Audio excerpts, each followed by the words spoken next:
This is your news source evening bulletin for today, Wednesday, the 5th day of March in the year 2025. I'm Gordon Mosley reporting, and here is what we're tracking tonight. Tonight, investigations are ongoing into that devastating fire which has completely gutted the Mays Private School in Sobrianville, Georgetown. This morning, parents were forced to rush back to the school to pick up their children after a fire of unknown origin engulfed the school's wooden building. Many parents had already dropped their children off at the school early when the fire was spotted. The Guyana Fire Service was summoned at just around 8 o'clock this morning as an alarm was raised.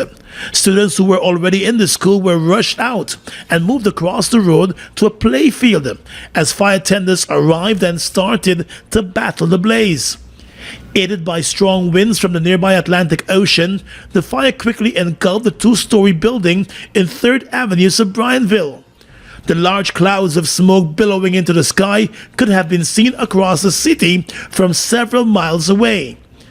Back at the scene, firemen could be seen attempting to douse the blaze from several various positions, including from overhead using the skylift fire tender. A fireman was injured during the battle with the blaze and was treated on site by emergency medical technicians. It took the fire service more than 2 hours to completely extinguish the blaze. Although a cause of the fire is still to be determined, it is suspected that it was electrical in origin. One of the janitorial staff members at the school, Renetta Somerset, said she had just reported for duty when a young child rushed to her and informed her that there was fire in the ceiling of one of the classes. And the school's administrator, Lucinda McCurdy, said the little boy also alerted teachers to the blaze. A little boy, he said, Miss, smoke is coming from the roof, and before you knew it, that was it. McCurdy said the teachers and other staff members immediately began to evacuate the students, while attempts were made to extinguish the fire. She said all of the students were safely ushered out of the school building. A parent, Imran Ali, said he had already dropped off one of his sons to his classroom and was waiting in his car with another son when he heard the screams for a fire and saw the confusion and rushed in to help. 10 minutes after, I see everybody running out of school. So I just jump out of the car and look. Somebody say fire. It's a fire. I want to look up in the attic. Through the vent, you see a small smoke coming out. So I run up to his class. And when I went to his class, the class was empty. And then I opened the rest of the door to see if everybody went out. One of the cleaners says one in the classroom, but I didn't know which one. And I run to the grade 4. And when I open the door, seeing it in the ceiling, I just grab a fire extinguisher right there and start spray. But it wasn't enough. The smoke got thick on me and I had to drop and run, and I tell the cleaner run out.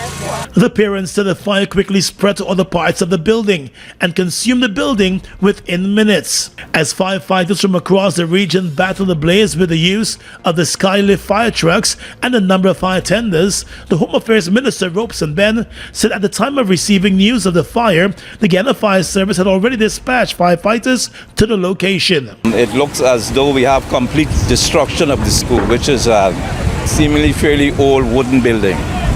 I don't have any further details at this moment, but we are engaged, and given the layout and the questions of heat and all of those things, the firemen are working quite well. And Divisional Fire Officer for Operations Andrew Holder told reporters that due to the magnitude of the fire, he requested assistance from firefighters and equipment from the outskirts of Georgetown. At first, we employed an aggressive firefighting mode, an offensive firefighting mode. But as we continued firefighting engagement, we had to reshape that approach to a very defensive one, given that the combustibles in the buildings, both buildings, were quite a lot, and it poses a severe threat to life and limb of my firefighters. And so we employed a defensive mode until we were able to actually get into the building at some point in time to extinguish the fire. Holder said the firefighters were able to contain the blaze within 45 minutes and spend the rest of the time dousing it. He said without the skylift fire tenders, the fire could not have been contained in a short time. There were at least 9 fire tenders on the scene in addition to the skylifts. Coming up in News Source, we'll tell you about the road ahead for the Mays School. It all starts with one. Maybe it's one look, you know the one, or one touch, even one word. It can start with one step, or one promise, one thrill, one first time, one deep breath, one leap of faith, one day to remember, or one night to forget. One moment, so many stories that make up one crazy, average, everyday, fabulous life. We get one life, just one. Make your move. It all starts with one.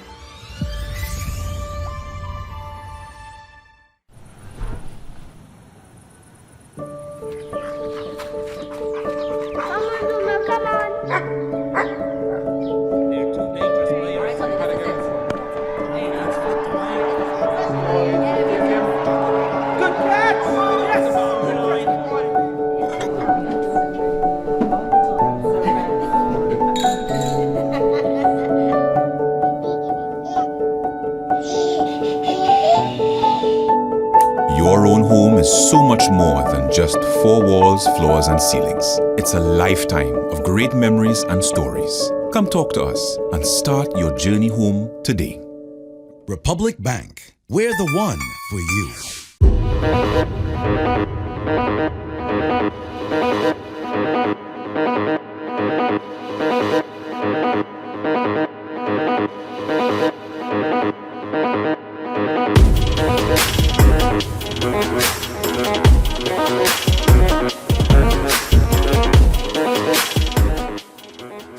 Citizens, please be reminded that the Ministry of Housing and Water does not sell land or housing units through any third-party arrangements or accept payments through any mobile money platforms.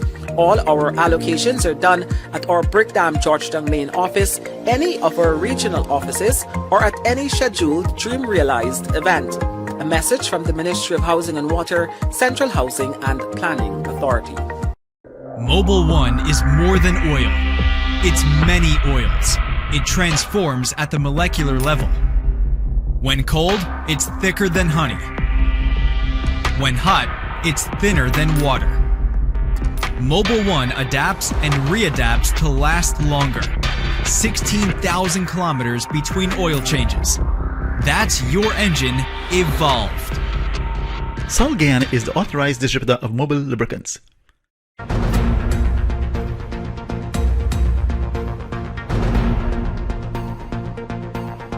Welcome back. Well, tonight, as the investigations continue into this morning's devastating fire that gutted a 33-year-old Mays private school, the administration of the school has revealed that the school's building, which housed the various levels of the school, was uninsured. The school's administration explained that the building was in the process of being insured, but the documentation was not yet finalized, leaving the property uninsured. A cause of the fire is still to be officially determined, but from the reports of eyewitnesses, the fire might have been electrical in origin. News Source understands that teachers and parents of the school had raised concern about old and faulty wiring in the school's building and previous instances of those wires becoming overheated. The administration today said the school's management, in collaboration with the Ministry of Education, is quickly moving to provide temporary accommodation for all of the affected students. The school, which had more than 1,000 students enrolled, said parents are advised to maintain contact with the class teachers for their children to stay abreast of all the ongoing developments as they become available. Education Minister Priya Malik Chand in a statement said she is aware that the school recently changed ownership. She denied reports that surfaced on social media that she and her sister were among the new owners. She said from information available to her, the school is now owned by the Sugrim family. The Mays School was started in 1992 by Mayfield French Rodriguez, who announced last year that the school had changed ownership. While the Education Ministry has announced its full support to ensure the students of the May School, which was gutted by fire, will be accommodated at public schools to continue their education seamlessly, especially those students preparing for the National Grade 6 exams as well as the CXC examinations. Education Minister Priya Manik Chan was at the scene of the fire this morning as firemen battled the blaze. She was spotted comforting both students and teachers of the private school. A number of Education Ministry officials also visited the scene. Minister Manik Chan said the welfare of the students will be addressed by the Ministry of Education, and the government will also be in full support. There were more than 1,000 students enrolled at the school. The May schools have contributed significantly to the country. Both as an academic level and in every other way. It's always been a school we can count on to participate in activities. I know they have recently changed ownership. For us, the important thing is that as far as we have been advised, every child is out. There are no children in the school. But we full support in terms of placing these children. Getting the grade 6, we're just a couple of weeks away from grade 6, making sure they are comfortable, they are seated, making sure their CXC children are also provided for. So as I speak, our exams division is currently looking at 2 places to try to make that determination, but they get our full support here. Minister Manik Chan revealed that her 2 children are both former students of the Mays private school, and the tragedy of the school being completely gutted is sad and heartbreaking. She said the Guyana government remains committed to providing the necessary assistance to the school.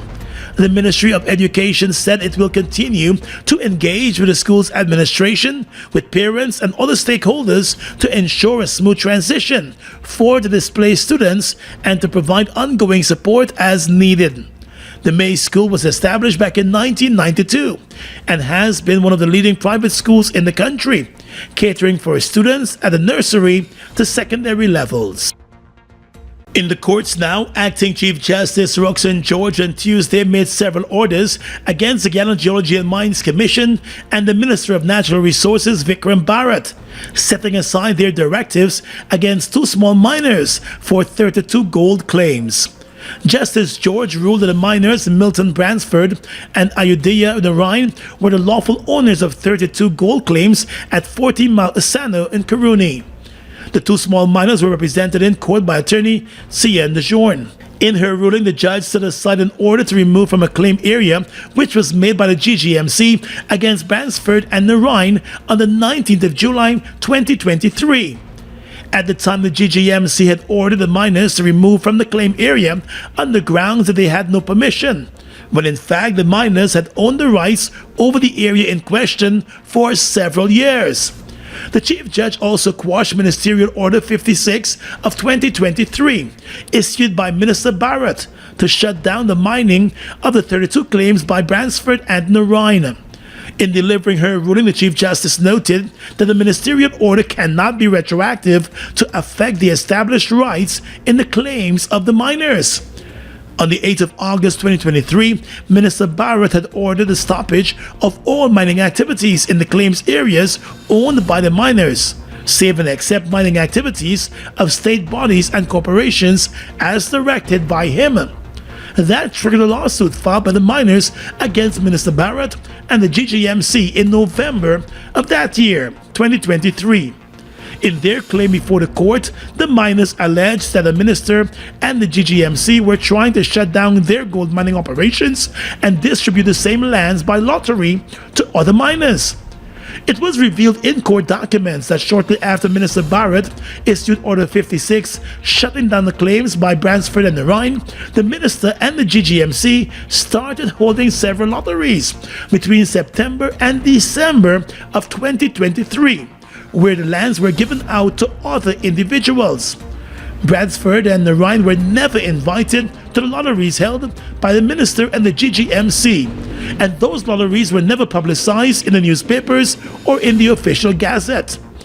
The acting Chief Justice has also granted an injunction against the Natural Resources Minister and the GGMC from awarding any claim license in the areas to anyone except Narine and Bransford. The Chief Justice has also issued several additional orders, including an order declaring that Bransford and Narine are the lawful owners of the 32 gold and precious mineral claims, and that they have the right to work the land under the 32 claims in accordance with Regulation 4.6 of the mining regulations.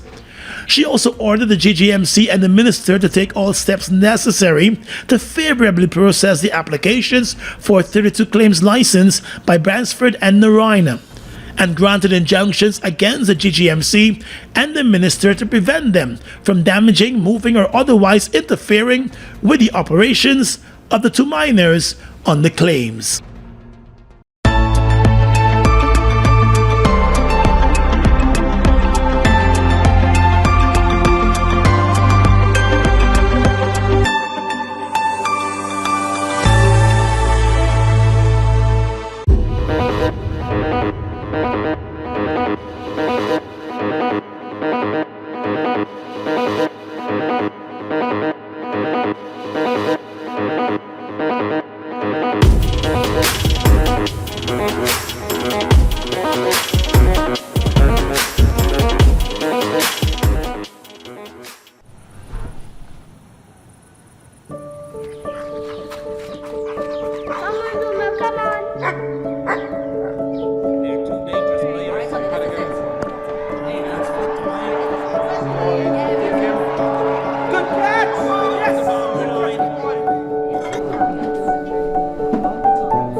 Your own home is so much more than just four walls, floors, and ceilings. It's a lifetime of great memories and stories. Come talk to us and start your journey home today.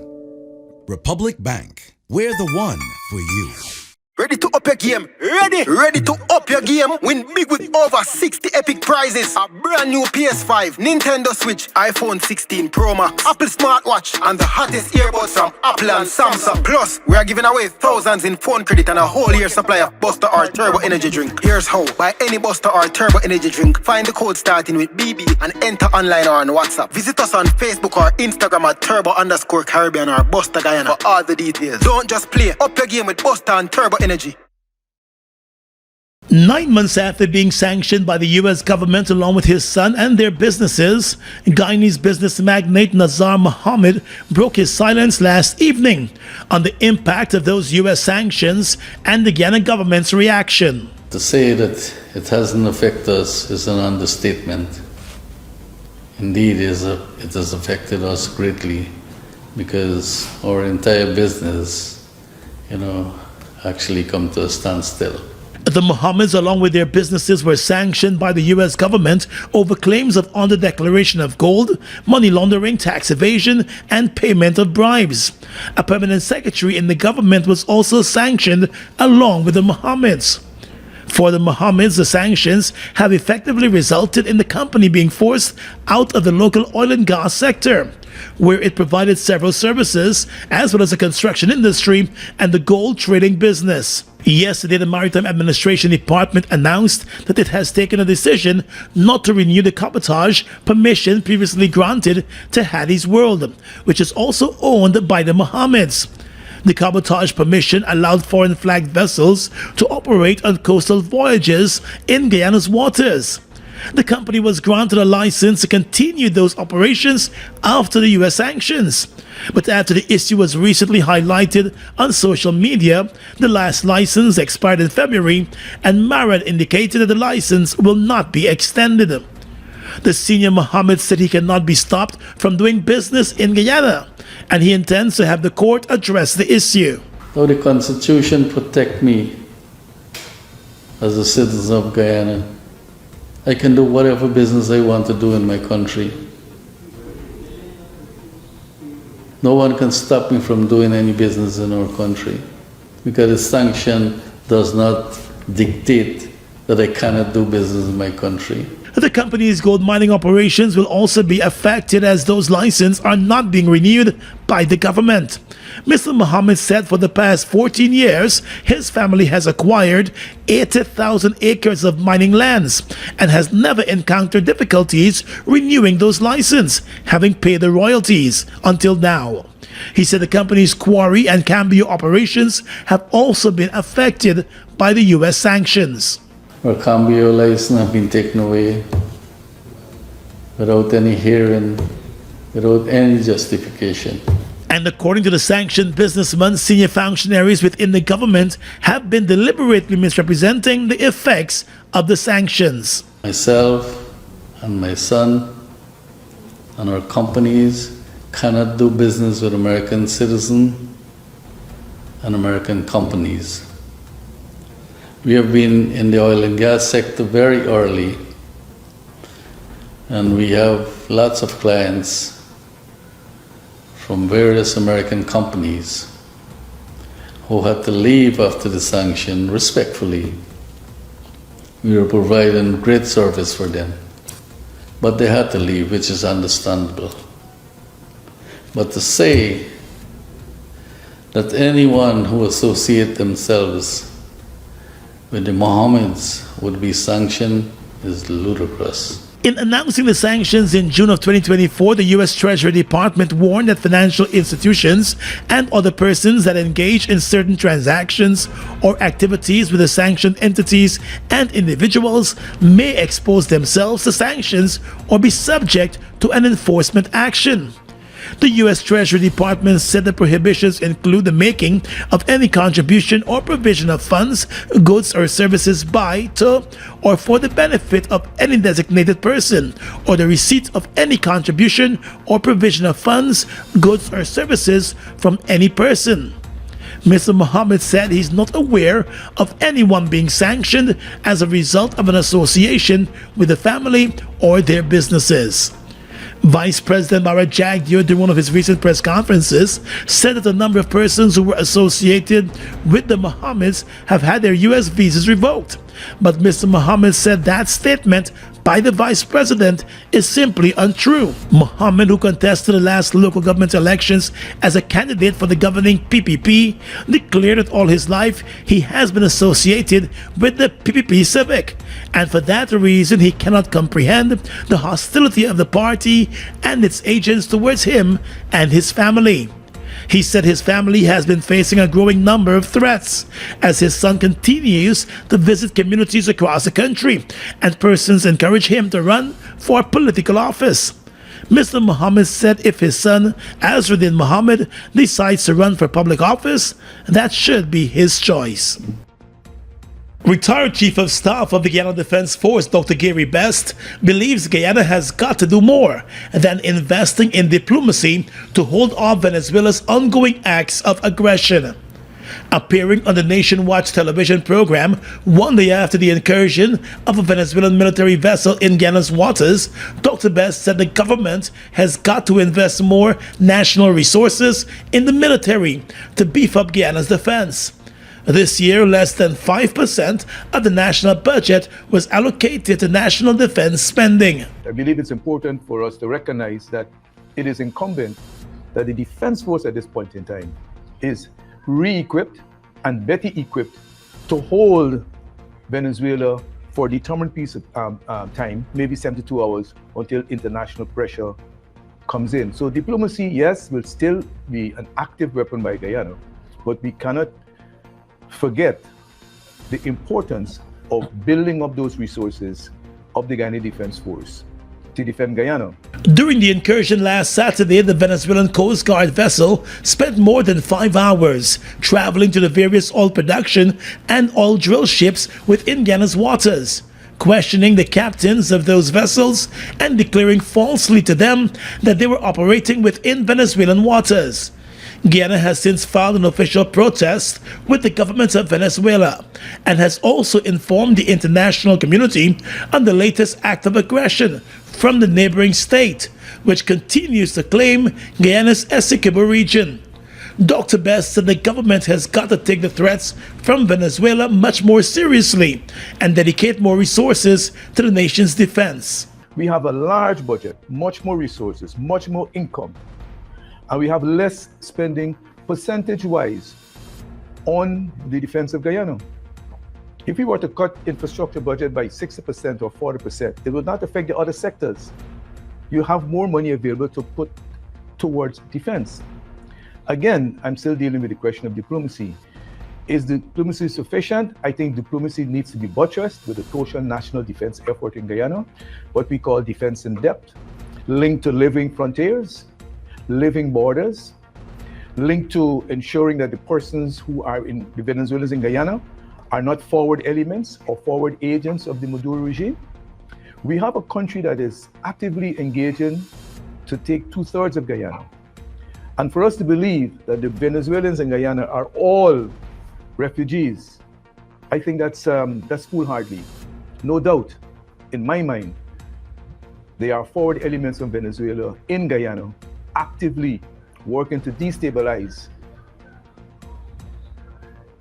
the Guyanese economy, the Guyanese society, for the benefit of President Maduro. The Guianan government has said the latest action by the government of Venezuela has done nothing but pose a threat to the peace, good order, and security of the sovereign territory of Guyana and the stability of Latin America and the Caribbean.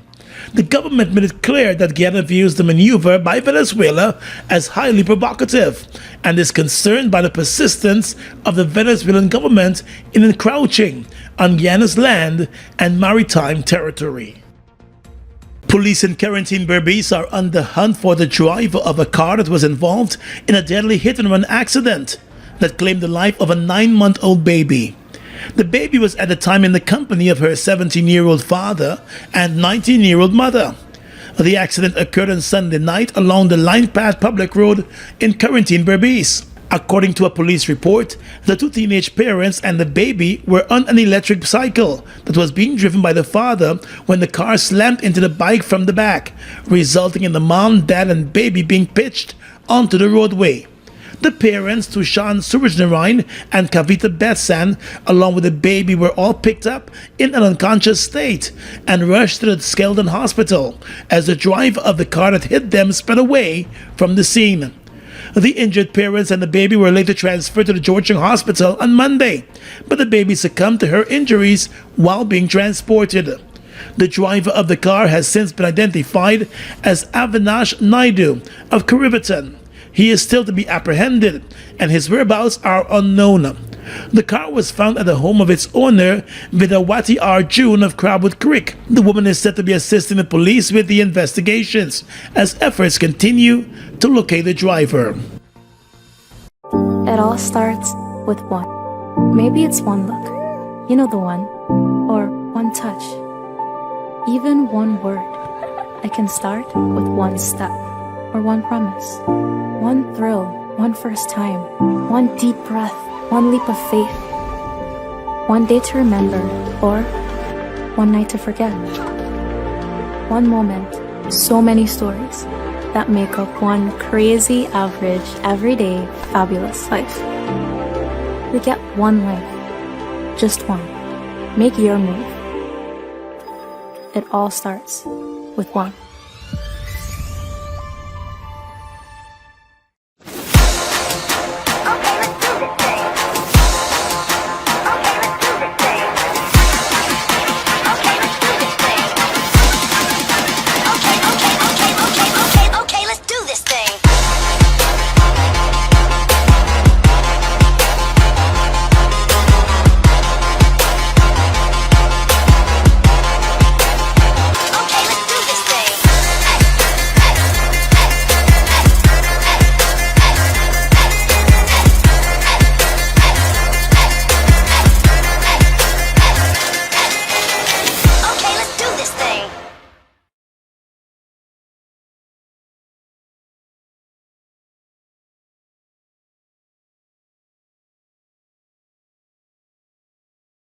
Guyana's economy is rapidly transforming, and we're all part of it.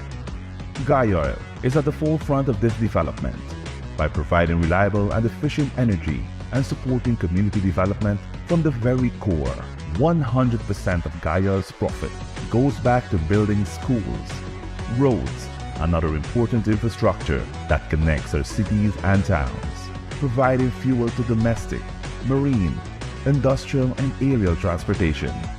Gaya Oil has now repositioned itself as a market leader in the petroleum industry, building a better future for all of us.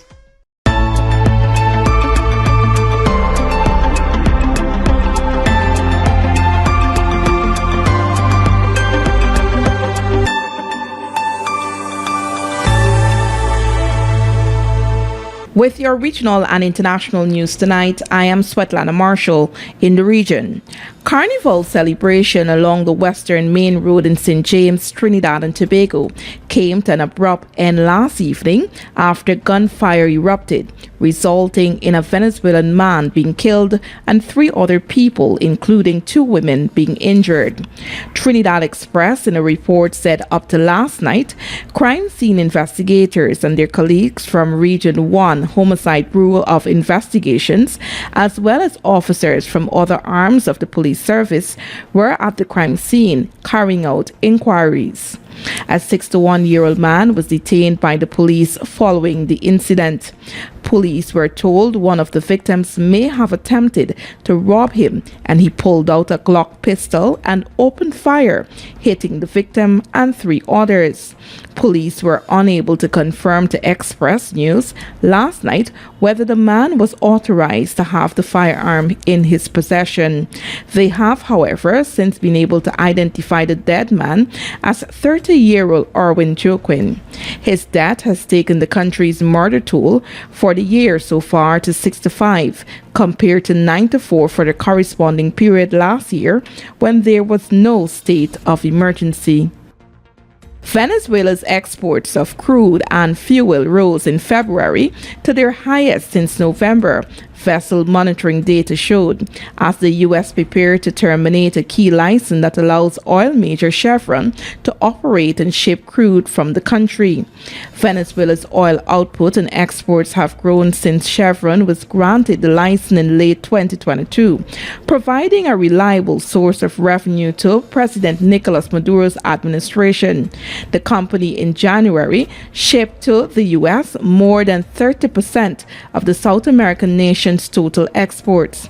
Yesterday, the U.S. Treasury Department ordered the wind down of Chevron's activities in Venezuela in the next 30 days, after President Trump accused Maduro of not making progress on electoral reforms and migrant returns. And finally tonight, international news. China has warned the U.S. it is ready to fight any type of war after hitting back against President Donald Trump's mounting trade tariffs. The world's top 2 economies have edged closer to a trade war after Trump slapped more tariffs on all Chinese goods. China quickly retaliated, imposing 10 to 15% tariffs on U.S. farm products. China's embassy said on X, and I quote, "If war is what the U.S. wants, be it a tariff war, a trade war, or any other type of war, we're ready to fight it till the end," end of quote. It is some of the strongest rhetoric so far from China since Trump became president, and comes as leaders gather in Beijing for the annual National People's Congress. And that's your News Source Evening Bulletin for tonight. I'm Svetlana Marshall, wishing you a pleasant evening.